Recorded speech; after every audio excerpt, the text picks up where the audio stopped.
Jana Dykstra Smith, the daughter of Leroy and Henrietta Dykstra, grew up on a family farm north of Hull. The farm was originally purchased by her great-grandfather, Joe Dykstra, from Middleburg. Jana is a great-great-granddaughter of Urian Dykstra and Sukyan Boersma, early pioneers of Middleburg. She went to Boyden Hall, Northwestern College, got a degree in education. Her first teaching job was at Hills Christian School in Minnesota, and stayed with a top related to Barb, huh? Yes. Then she taught first grade to children of military personnel in the Fulda Gap in Germany. And that post was 5 miles from the Iron Curtain. But there she met her future husband, Second Lieutenant Stephen Smith, in Bad Hersfeld. For the next 20 years, she was a military wife, like me, moving from place to place. She was an elementary teacher on 3 different Army posts, working for the Department of Defense dependent schools. While she was at Fort Knox, she got a master's degree in library science. Steve retired from the military in '95, and she was hired as a school library media specialist in Wisconsin. In 2017, she retired after spending 40 years in education, working in 2 different countries, 5 different states, 7 different school districts for 14 different principals. Steve and Jana Smith live in Whitewater, Wisconsin. They have 3 sons, 2 granddaughters, and Jana and her 2 sisters, Lynn and Beth, own Dykstra Sisters Farm near Hull and Boyden. Please welcome Jana Smith.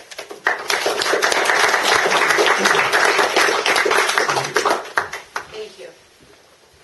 Well, like she says, I grew up on the Dykstra farm north of Hull, hearing about our Sioux County roots in Middleburg.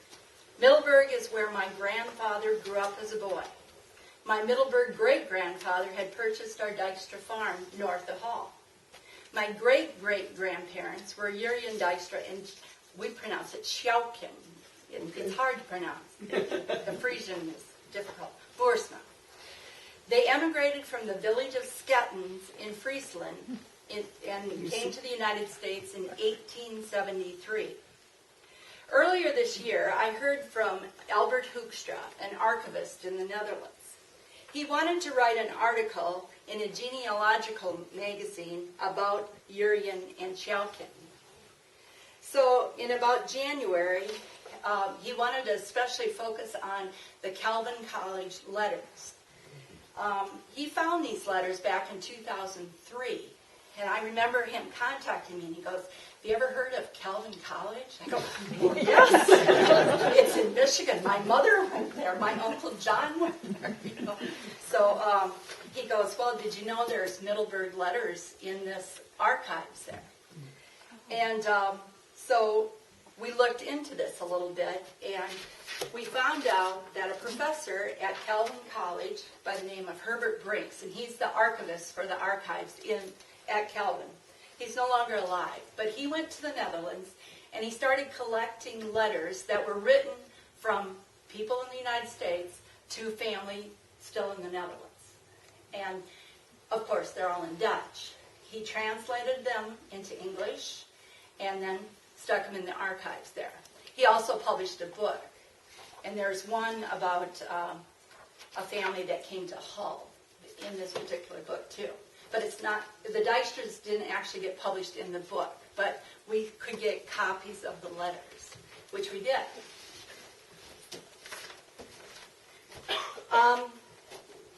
This particular magazine got published last month, and it's called The Calvin Letters. And it's a 4-page spread about the Dykstra family from Middleburg. And before this, the weekend of when everything was due to the publisher, they needed a better copy of this particular newspaper, or De Volksvriend, out of Orange City. And I contacted Northwestern College, and the librarians jumped on it, but they sent the wrong picture. So then I don't know how I got a hold of Wilma with this particular group, and she goes, "Well, we're undergoing a blizzard right now, and I don't know if I can get into Sioux Center," but they came through, and we made the publication date. So that is the picture that you took, and it made it in. But there's also some copies of the letters in here too, the actual things. After that got published, I decided, actually Wilma kind of encouraged me to do a bio on Erie and Dykstra. So I got into that a bit. In the middle of this, I bought a map of Sioux County from 1884. So Urian leaves in 1873. We know he's here in Sioux County, so I go straight to Middleburg. He's not there. In fact, nobody's there, not even Middleburg. So this is fascinating to look at. Davidson owned a lot of land in the area out of Hull. So this is a pretty cool map to look at. So if you know where you are on this map, I have this.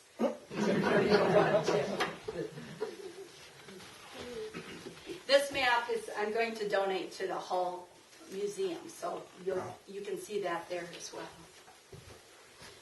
Okay. There were people in this area, but it really wasn't organized in this particular part of the county compared to the railroad line that came through Boyden and Hull, or Pattersonville as it was known then, and then, of course, Bayonne City and Sioux Center. But there was a school in this part. And this is about this teacher. Her name is Frederica de Lespinasse. And her, how did you say it? Lespinasse or something like that. Lespinasse. Her father was a doctor in North City. There is a picture of her in the back of the Story of Sioux County by Charles Dye. And by the way, great-grandpa and grandma Skolch are in here too, because they were home. He was a homesteader as well, Charles Dye. But she was a teacher at age 16 in the Middleburg area. Vacation time sped by all too quickly. That year, the Teachers Institute was held in Pattersonville. Oh.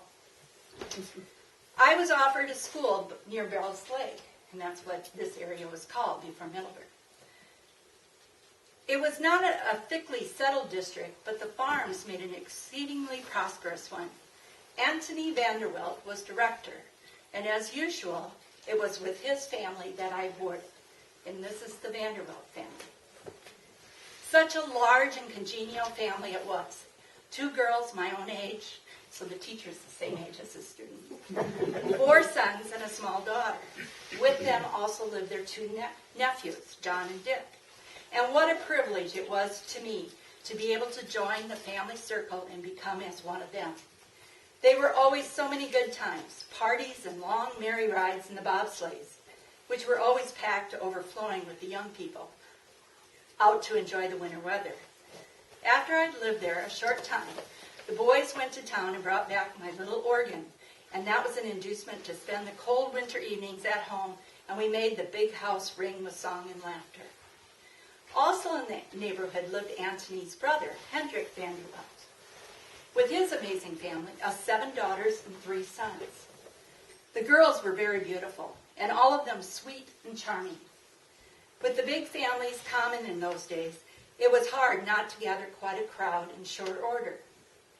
My school was 1.5 miles from my boarding place, and it was a very easy one, as during the fall months I had no more than 5 or 8 pupils. It's because everybody was working on the farms. It was a beautiful autumn, and the land seekers were once again on the trail. The Vandermeer clan, their restless ambition fired by the tales of the Dakotas, were leaving, and teams went by my schoolhouse in a steady stream loaded with people bound for Hull to get on the train. I didn't realize what a big movement there was to go to the Dakotas from this area in that time period. And that's how our part of the Dykstra family went there too. All of my classes were so small, I had plenty of time to look out my window and to wave my hand in farewell when I saw a familiar face. When the threshing and corn husking were over, several big boys came to school. Among them were Mosa and Jesse Hunt, sons of the only American-born settler left in the community. The Vanderbilt place where I stayed was 9 miles from town, and it was my habit to go home on Friday evenings to spend Saturday and Sunday with my folks. So this is 1884.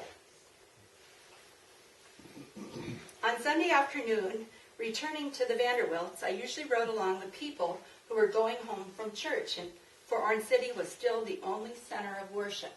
There were no churches here yet.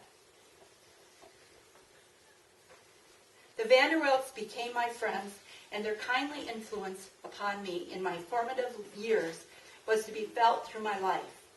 Though they were not prominent in church or civic affairs, they were captains of husbandry, thrift, and industry, and to me this seemed more important than the other. They opened their hearts and their home to me and gave me unreservedly of their affection and friendship, and this was a privilege I've never forgotten. So she was here in Middleburg 1 year, and so influenced by that particular family.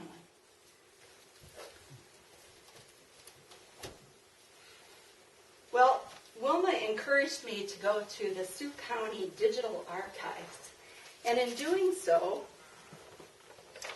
I found an ad in the Volksfriend, which is that newspaper out of Orange City.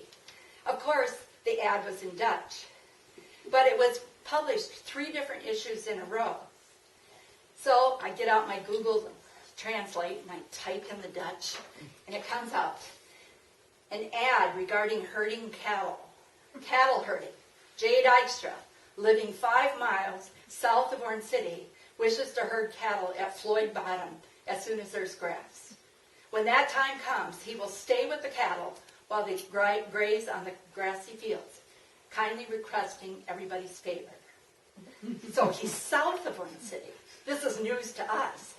So I went to this map, and sure enough, I found him in Nassau Township, right next to G.L. Lusick. The land was right next to G.L. Lusick, less than a mile from Great Grandpa Skolton, who was in Sherman Township. Then, I believe it was Levon who told me about 96. I had no clue what 96 was. Well, those of you who pay taxes, you know that farmland goes by the different legal descriptions. And this happens to be, where's Capel? Right here. This is 96. These became these 5 townships, later became those. But it was called 96 for many years. Township 96, generally referred to as 96 in pioneer days, which now comprises the townships of Lynn, Capel, Welcome, Plato, is that how we say it? And Garfield, had a unique part in the history of Sioux County. Surveyed at the same time as the other townships in the county in 1858, it was sold to speculators for $2.50 an acre. I'll buy some. While all the other townships, exclusive of the railroad lines, were held for homestead entry. When the Civil War broke out, there was a lot of confusion, and a lot of these speculative buyers failed, didn't pay the taxes or things like that too. So the land deeds became a hopeless tangle. Some uninformed people bought parcels of this involved land after due investigation or much litigation, they were forced to actually abandon the land because they couldn't get a clear title to it. 96 had a bad name, and to go farming there was considered by many as a last resort, and to have all hope behind. This flat land is now considered to be the best in the county. After the homesteads in Sioux County were all taken, 96 was almost entirely unoccupied, and the pioneers and sons of pioneers cast longing eyes on these virgin lands. A lot of this land wasn't even farmed. The clearing up the titles fell to real estate men and attorneys. When the people were assured that a good deed could be given, 96 was soon settled up, largely by the sons of the early pioneers of the county who had long coveted these lands, but also by people from other localities and states.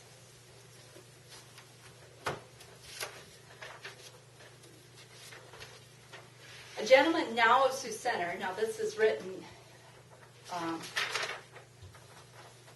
in the 1908 Atlas. A gentleman now of Sioux Center states that as a child, when the cows on the prairie strayed over to 96, it was with fear and trembling that he, as a boy whose duty was to fetch the cows, would go after them. The sound of 96 was to his childish mind ominous, dreaded place, a place where the prairie wolf, the snake, and other evils, imaginary or real, existed. But eventually it was settled. The first house in Welcome Township was built by John Vanderburg, relationship. Great-grandfather, yeah. Another house was built in the early days on the Scripps land, and I'm not sure what they mean by Scripps land, but we'd have to look into it. This latter house was between the Vanderburgs and Bell's Lake. Bell's Lake was in Capel Township and is now dry, but was a landmark in pioneer times. And as a crossing or ford of the West Branch, or that was there, it was a place known to all the pioneers. 96 was crossed by several old trails, one that led from Orange City to Hull. Now, I don't get this. From Orange City to Hull in a northeasterly direction. That's northwesterly. So, but I'd have to see where the land owned by E. Franken was. Crossing the schoolhouse yard of school number 6. Did somebody say they were? 5. Number 5, okay. Be close. This trail crossed the West Branch at Bell's Lake. There was a bridge there, and the marks of this old trail can still be seen in 1908. This old bridge stood near where the present one now stands, and leaving the school number 6, it would then wind around in a northerly direction across section 14 towards Hull. There was another trail farther west that went in a northwesterly direction toward Rock Valley. These old trails were the highway of commerce and communication in those days, and pioneers liked to get as near as possible to them. Capel Township, that is the name of this particular township. Capel, like Welcome, was for a long time only known as 96. The name Capel had a faraway sound, and one of the few charms to the would-be settler. Nearly everyone preferred the vicinity of Orange City and the comforts of an established settlement and the companionship of neighbors and their helpfulness in times of stress and storms. So Capel was a little late in settling up. But lying between two railroads along the Northwestern and Milwaukee, it was too valuable to remain unsettled long. As a few sturdy pioneers soon braved the isolation of the new settlement and broke the spell of the 96 hoodoo. And to that class of pioneers belongs the credit of one of Sioux County's best townships. For as the foundation stone is laid, so will the building be. And as the pioneer was, so the township or county will develop. And in the middle of her pioneer men and women, Capel certainly had the right kind of foundation. If you look at that map from 1884, the railroad isn't even built through Sioux Center yet. So Sioux Center people had to come to Hull to get supplies from the train or to get people that were coming across country and bring them back to other parts of Sioux County. Probably the first person in Capel Township was Ployne DeZale. And the Warnchies family is descended from that Ployne DeZale. That's a different, it's a, It belonged, He belongs the honor of being the first settler in the township. He settled on the west side of Capel in 1871, and his son Ployne DeZale lives there today in 1908 and is still enjoying the fruits resulting from the privations of those days. I have actually a picture of, I think that's Ployne, and I'll pass that around. The second man in the township was probably William Moret, who settled on Section 33 in 1878 and is still there. He, like Mr. DeZale, has seen full development of the township and its entire growth. For at the time of the settlement, there was not a house from where he lives on Section 33 to the Sheridan Township line. And that's quite a ways, not a single house. Some of the pioneers in those days: C. Langstraat, William van Steenbergen, Albert Balkema, John Schaefer, John B. Heinck, James Cry. James Cry married, actually James' brother John married this Dykstra.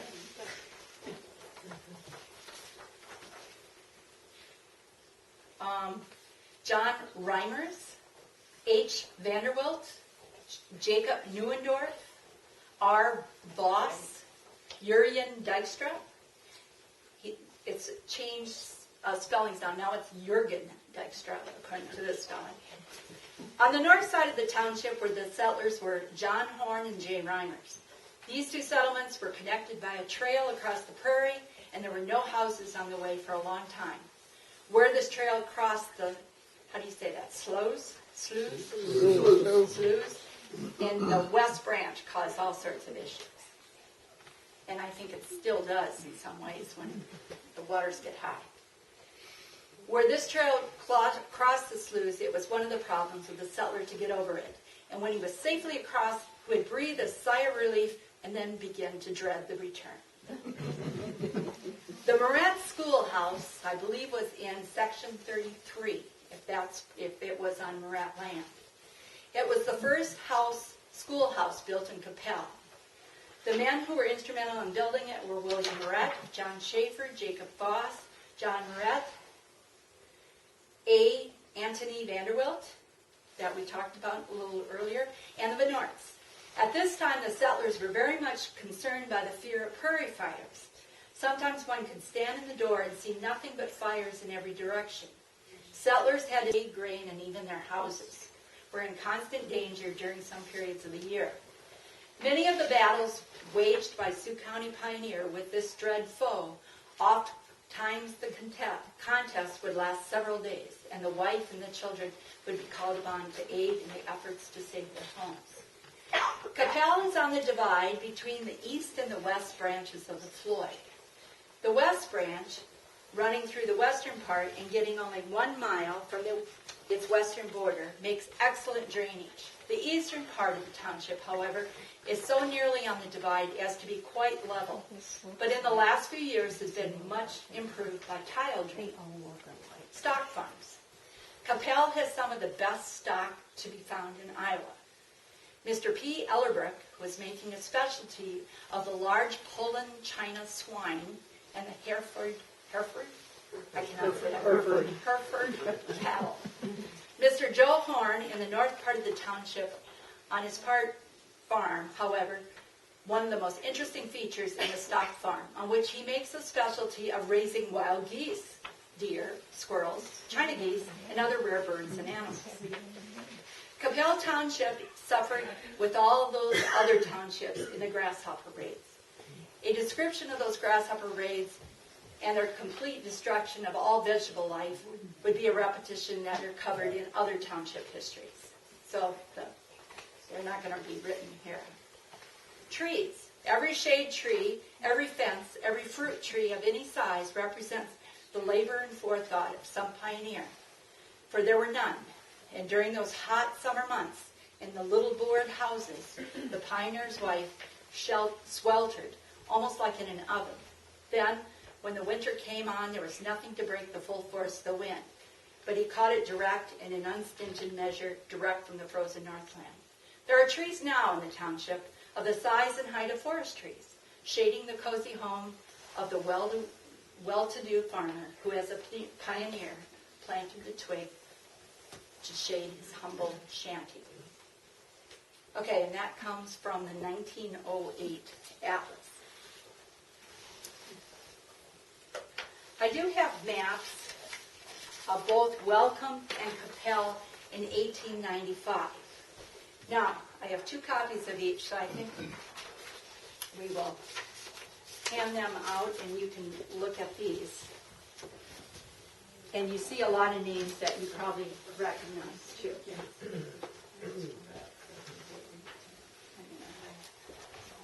I'll just...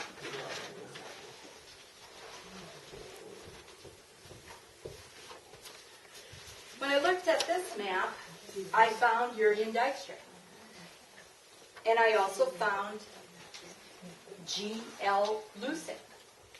They both sold up south of Orange City and moved to Middleburg. I also found my great-grandpa Skolton bought land here, a farm in Capel, and he was only 2 miles away from the Dykstras. So it's amazing how close they were even at that era, too. Bell's Lake. Bell's Lake was one of the early names. It also was called Orange Lake. It was called Middleburg, spelled Middleburgh. But before the turn of the century, they dropped that last H. In my great-great-grandpa's letters that are at Calvin College, he spells it Middleburg with a capital B. And it's kind of interesting to see that in these particular letters too, that's how he's doing that. And it was also interesting that he signed his name to these family letters as J. Dykstra, and she signed her name. Her name was not Dykstra, her name was Boersma, and she used just Schalken Boersma. Yet when you go to the Middleburg Cemetery, you see Dykstra. You don't even see any first names. You see mother and father. But it's just kind of interesting how that was too. There is a discrepancy on why it was called Bell's Lake. Was it shaped like a bell, or was it named after Mr. William Bell? The outstanding feature of this beautiful area at the time of settlement was a small lake located 1/2 mile west of where Middleburg now stands. The lake, which was shaped like a bell, was about 1/4 mile wide and 20 feet deep and was filled with clear water. That was found in, I'm not sure where that one exactly is found. Oh, that was from the church, the Reformed Church book. That came out of it. These are wealths of information too. These church books, you can find lots of info in there as well. Okay. Other people felt, no, it doesn't have anything to be shaped like a bell. It's named after a man called Mr. Bell. In the Nieuwsblad, which also was a Dutch newspaper in Sioux Center, in 1906, it says, "Old Grandmother Bell died here Sunday while at her daughter's house, Mrs. Tamplet, in Hull. The remains were sent to Farmington, Illinois for interment. The names of the deceased is certainly still known as one of the old settlers of the colony. It was named after her husband.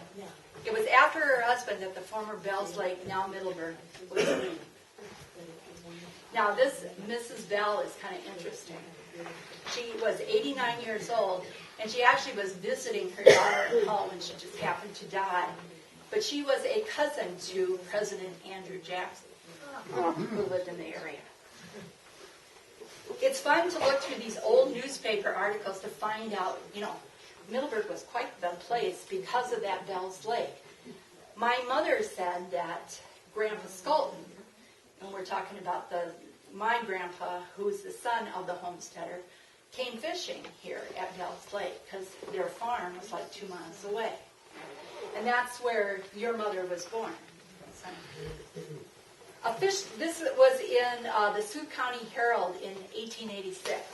A fishing party to Bell's Lake last Thursday was composed of G.W. Pitts, W. Cassidy, C.L. Wilcox, Mr. Strong, and William Recoff, each with his good wife, Will and Charlie, and Miss Emily Recoff. I'm starting to not remember how to pronounce Dutch names. So a peculiar feature of the day was the scarcity of fishing and the unusual abundance of other sports. A lawnmower was taken along, and the ground was cleared for croquet playing. A jolly time was the result. It was fun to read what they put in the newspapers. Brother Wells, this is another in 1886 in the Sioux County Herald. Brother Wells and Professor Addington, two Alton fishermen of fame, pulled many unwary pickerel from Bell's Lake last Saturday. Henry Bungars shot 3 pelicans Thursday morning on Bell's Lake near Middleburg. One of the birds was brought to town and measured 8 feet from tip to tip of wings. Was there a Bungars here? Is that one of your relatives? I remember Johnny and Edith Bungars living on Bell's Lake, and that was an uncle and aunt of mine. Okay. She went to school teacher. Yeah, she went to school. She was very good school teacher. Yeah, she was a teacher. Well, in searching, I actually found an article written in 1895 by our own Urian Dykstra. And this is what he wrote. And he wrote this in De Vos Vreemd. And of course he wrote it in Dutch. And of course I saw it in Dutch and I had to translate it. Until I found out that your society had actually translated ahead of time too. But this is what Urian Dykstra is saying about Middleburg in 1895.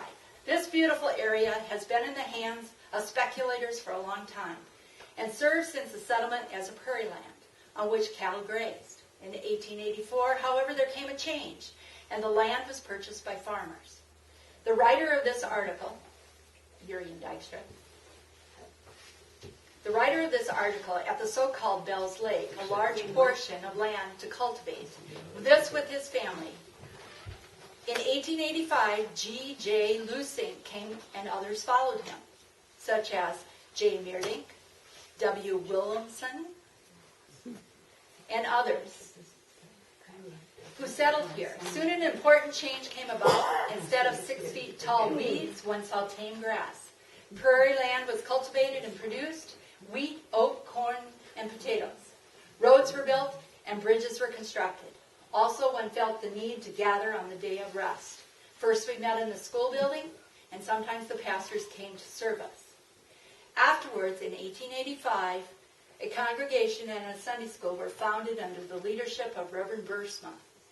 Mr. Davidson from Hull, the land agent, gave us 5 acres for the church and the parsonage, and so that same year a church was built called Free Grace Church, and also a house for the custodian and stables for the horses. In 1886, the Reverend Zweimer was called, and in October he started his ministry.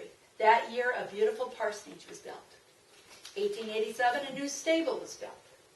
1889, the church was enlarged as more people settled here.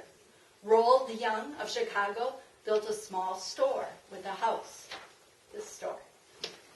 Although I think this is the second store. I think the first one burned down.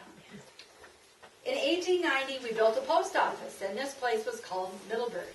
We then received our mail twice a week. Young was postmaster, so that was in this store too. The city bought a cemetery that year too. 2 houses were built. A shoemaker settled here. 1891, we received the mail 3 times a week. In September, Reverend Zweimer accepted a call from Spring Lake, Michigan. We called Reverend Joyker from Albany, New York. It happens to be Henry Hosker's daughter was married to him. And he came to us in March. The congregation then totaled 70 families. A 3rd church stable was built. The parsonage was extended. Besides, the store was enlarged, and a house was built next to the store. Also another house. In 1893, a blacksmith settled here and a house was built. The mail was delivered daily except Sunday. 1894, another house was built and telephone lines was constructed between Middleburg and Orange City and other places. What we want to add here is that the farmland was divided up for the sake of the children. Also, schools were built in all towns as required by law. So that was that article that was written in 1895. Other things I found out about Middleburg from the church, this particular book. Organizational meeting was held to create the church. A consistory is elected. Urian Dykstra and Garrett J. Lusink were the two elders on the consistory, and P. DeZale and Jan Post, who had the cemetery land, were the deacons. So the consistory had 4 people. J. Dykstra and his wife, born S. Boersma, were received and approved by letter. After considering 3 names for the church, Church of Orange, after a province in the Netherlands, Church of Newburgh, and Free Grace, the group chose the name Free Grace Lutheran. That's what am I saying? Free Grace Reformed Church. Middleburg was one of 19 churches in a 25-mile radius that were a branch of the big First Reformed in Orange City. Calling a minister at the organizational church, it was requested that the Orange Lake, and it actually says that in the newspaper, combine with Pattersonville, because they started a church the exact same year. Congregations together joined in calling a minister. Now, there is some discrepancy about that, because Hull also met with the Boyden Church, so I'm not quite sure what is actually accurate. I found a thing in the paper in Dutch about Orange Lake, and Urian Dykstra's barley harvest yield was 23 bushels per acre near Orange Lake in 1885, and his oats and wheat also looked very promising. That was 1885. It's interesting to read about the early church, too. Due to the distance some had to travel, women would take along a light lunch, which was served right after the morning service, featuring homemade soup and bread, followed by an hour of fellowship. When the bell rang, the congregation would again gather for a second service. The huge steeple bell, which was donated by the first elder, Garrett Lusink, who's Karen's husband's family, was rung at 6 o'clock every Saturday night by the janitor. The awe-inspiring echo of the bell throughout the countryside was to remind the people of the approaching Sabbath and the need to make Sunday school preparations, polish shoes, fix your hair, take baths, and prepare your Sunday school lessons. 1886, bids were received to build a parsonage in Orange Lake. Reverend Swamer requested that his home have 2 windows on the east side and 6 windows on the west side, so he'd have a good view of the lake. That doesn't exist anymore. As the church expanded, a village rose. First it was the parsonage, then in 1892, Roald Young established the general store and organized a weekly grocery route throughout the territory. And that's a peddler wagon. Carmel had this situation too, which is quite interesting. There's a lot about Middleburg and Carmel that are similar. But there are pictures of the peddler wagon too. And of course it was first with a horse and buggy, horse, but then later they had a bus too. Henry Baumgart's family. Oh, this is one more. Roald Young actually put ads in the newspaper too, and this was in the Volkskrant, so I had to translate it. And it says, a newspaper ad for the general store in Middleburg, only for ready money. Since I can use money, I want to make room for the spring effect. I want to sell my stock of socks, woolen underwear at a purchase price for cash only. Roald Young, Middleburg. Henry Baumgart's family settled in the community and started this shoe shop, which they later expanded into a harness shop. Brothers Bert and Nick also had a hardware store. The Sunday school convention, which was held here, was well attended. Mrs. Van Donsler of Sioux Center made a good speech. Pete Azale's father died last 30. This would be in the newspaper, too. There would be all this news about Middleburg.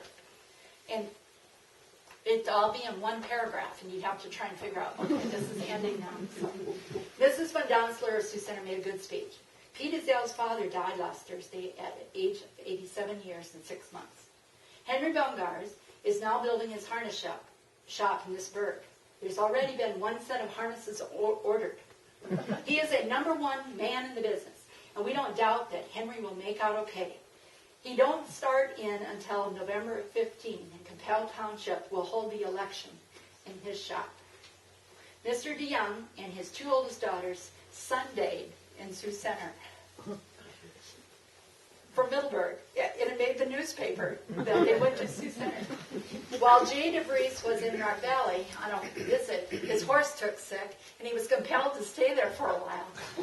There's hardly enough water in our burg to water our cattle, and a few people who drink it. Good thing Bell's Lake is not yet quite dry. The last rain gave the threshers a day for rest. Henry Baumgart's obituary: he was born in Pella, and he died at the age of 69. As a young man, he moved to Alton, and then moved to the farm north of Alton until 1900, when the family moved to Middleburg. And they stayed here until 1923, and then went on to Sheldon, where he actually had a harness shop there as well. You might know his son a bit better. William H. Baumgars is the son of Henry H. Baumgars. He began the Baumgars Supply Company, which has grown to 107 stores in the Midwest. Comes from Middleburg. Was a friend of my grandpa. You get a discount? This is what it says about William H. Baumgars in the June Press. Baumgars first went into the business at the age of 18 in Middleburg, where he operated a general store selling gingham from the bolt and crackers from the barrel. From this store, he also drove a horse-drawn wagon stocked with the needs of rural families on a farm route. 1890, the hamlet purchased the cemetery of 1 acre from J. Post, the deacon from the church. 1893, J. Barrows set up a blacksmith shop. The community also boasted of a machinery shop, a second general store, in which a telephone switchboard was installed, 2 carpenters, a barber, a mason, among other things. In the absence of official incorporation, the hamlet became known as Middleburg because it was right in the middle of the county. It has nothing to do with Middleburg in the Netherlands, which I always thought it did. A post office was built in this place with Roald DeYoung as postmaster. At first, mail was received twice a week, then later 3 times a week. Then it says, Middleburg now, this is from the Alton Democrat in 1894. Middleburg now has daily mail with the exception of Sundays. The mail leaves Orange City at 12:30. The change began Monday. Middleburg folks say they now think they are in civilization.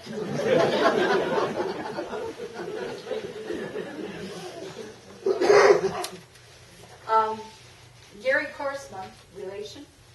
Yes, he's somewhere. Okay. He wrote some articles on, he's a native son of the village too. So the story of Middleburg is unique in the annals of Iowa history. This once flourishing community developed from the establishment of a small church rather than from the typical institutions as city government, grain elevators, railroads, banking companies, and general stores. And that's true. Here's a picture of the Christian Reformed Church that was built. There also was a Christian school here. That didn't, when that closed, they moved that particular building, which was right on this property, right outside here too, to Orange City, to the Dover Alliance Church. It became the Dover Alliance Church. Bell's Lake, we were talking about this Mr. Bell's. He got in trouble with people in the area. He wasn't Dutch, of course. But as Bell, after whom the lake was named, had fallen into disrepute with the Hollanders on account of a political dispute, in which he called them wooden-shod and wooden-headed.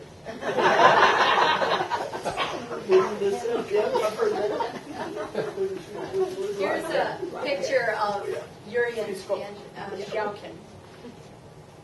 And this is written by Charles Dyke in 1936. He's the one that wrote this particular book. And my mother said that Grandpa Skolton remembers Charles Dyke coming to visit with great-grandpa Skolton to get information for this, too, when he was writing this particular book. So, and this is my grandpa's copy. Sorry, we can't have it. You Skolton relatives. Reverend Zweimer had gotten a hold of a reed organ, and a bewhiskered pioneer by the name of Jurien Dijkstra played it during the services. Dijkstra had taken lessons in Holland and was one of the older ones of the community who could boast of this distinction, and he played the psalm instrument. Dijkstra had a large family of both boys and girls and owned the west half of the section on which Middleburg stands. His old home is now occupied by Rubos, R-O-U-B-O-S, I don't know this. Rubos. All his boys have left the community except Joe, which is your grandfather, and my great-grandfather, and a daughter, Annie Vanderswag, Jury Vanderswag, if you remember that family. Those are Dijkstra's too. As the grasshoppers had left, the community waxed rich as all the old-timers became the owners from a quarter to a whole section of land. They became wealthy by working and sleeping on their farm. And their farm was always worth more in the morning than it was the evening before, when they went to bed. When we went there, at first, every family rode to church on farm wagons, some men and boys on horseback. Later, buggies and carriages were introduced. And at first, the church grounds were filled with wagons on which the horses were tied. Soon, barns were built to protect the horses, and one of the principal assets of the settlers.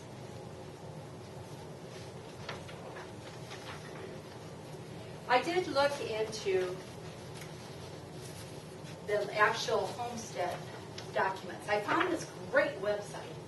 And by the way, I have a list here. If you want to put your email address, I will email you these links if you want to look into this. I don't know if you've ever looked at this.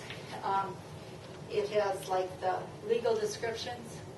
On this website, which is from the U.S. Bureau of Land Management, it's a government website, you can actually get at the homestead documents. And sure enough, I found Urian Dijkstra's homestead documents south of Orange City. But I wanted to see who had actually had the homestead documents of the Dijkstra land. So where Wayne Meerdink lives, I don't know if you Middleburg people know that, that was awarded in 1855 to Patience Custis, a widow of Joseph Custis, private, who fought in the War of 1812. I just think this is fascinating. This is the Verbergs, where the Middleburg Cemetery is. So all of you might, if you have cemetery relatives or people in the cemetery, this is yours. Okay. This belonged to Elizabeth Sands, the widow of William Sands, who was a private in the Revolutionary War.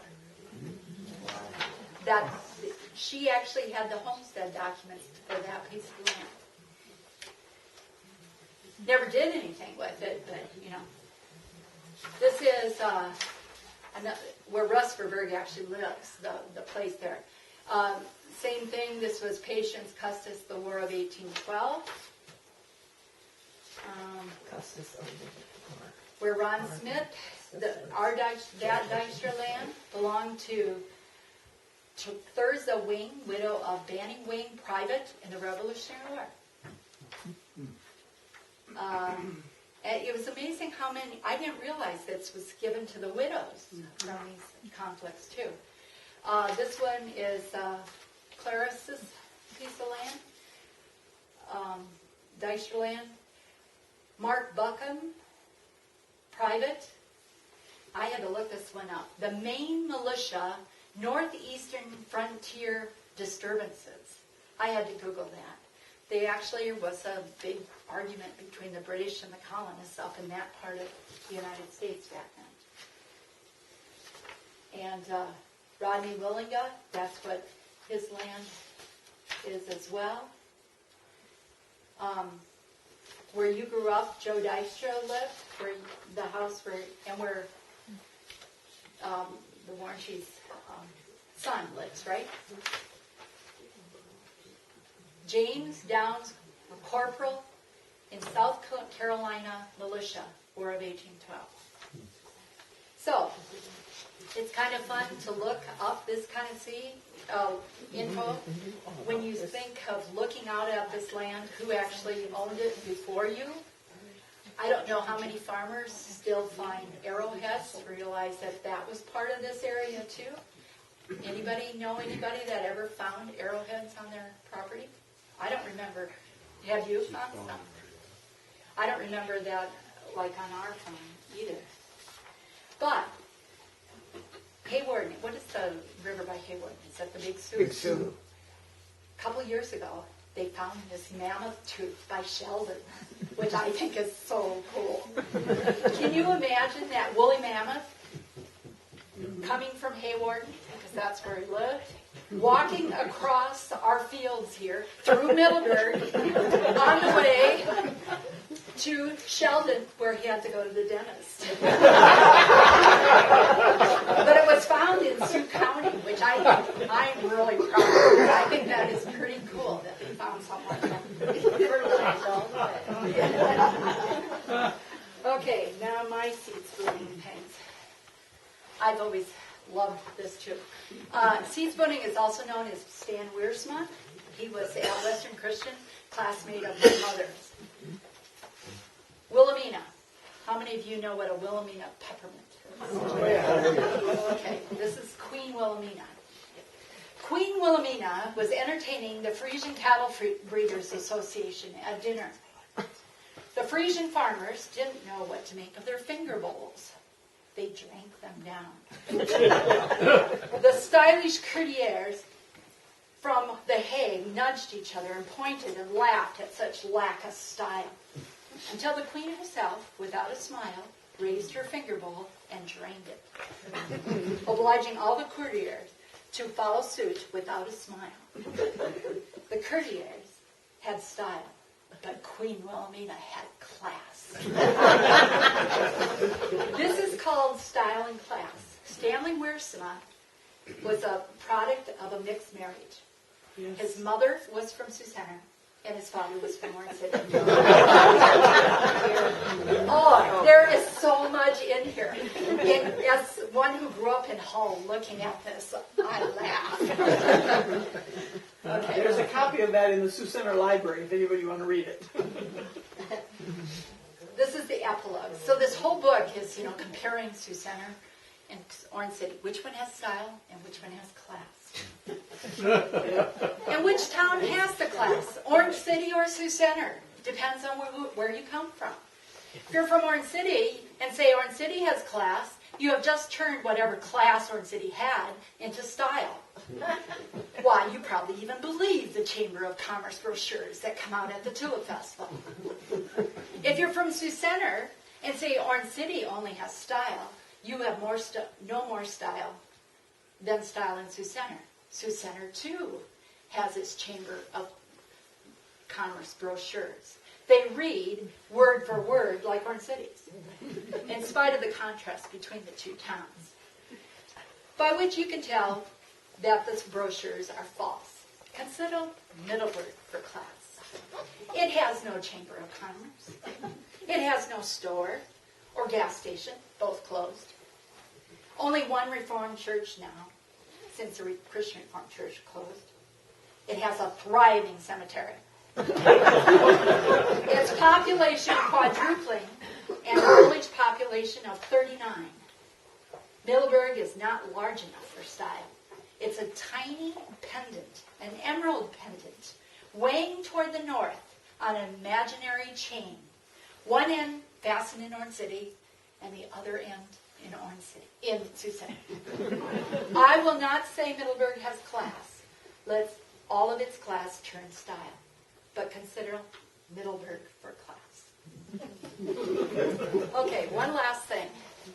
So when this whole thing was going on in January, when we were having blizzards in Wisconsin, like you were having blizzards here, and we were trying to get this stuff to the publisher in the Netherlands, I happened to find this in my house. It's a Bible. It's a little Dutch Bible. So I don't understand a whole lot. I can tell what it is and things like that. But in the back, it says, Uri Dykstra, Middleburg, Iowa. Oh. And Middleburg is spelled Middleburgh. This belonged to Urian Dykstra, my great-great-grandfather. Pretty cool. There are at least 2,500 descendants of Urian. I found this in my house in Wisconsin. And my Aunt Elizabeth died last year, and her kids didn't want it. But what's kind of cool about this, it was given to Jerry Dykstra, my grandfather. He was one of the grandsons of Urian. It was given to him in 1917, before he went off to war, World War I. So that's kind of cool, too. There were 7 kids in that family. They all had Jerry's, or some Jerry Vanderswag, Jerry Dykstra, this and that. It got very confusing with all the Jerry Dykstras running around, but that's how it was. But now you have class. Oh, yeah. As long as it's not style.